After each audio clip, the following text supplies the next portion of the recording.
Go, thế hả?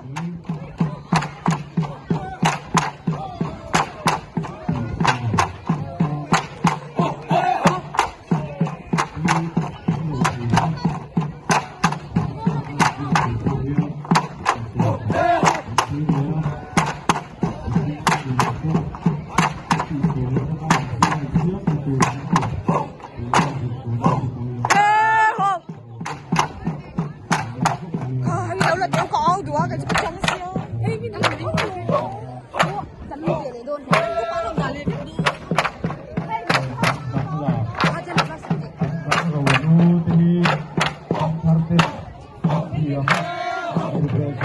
Parte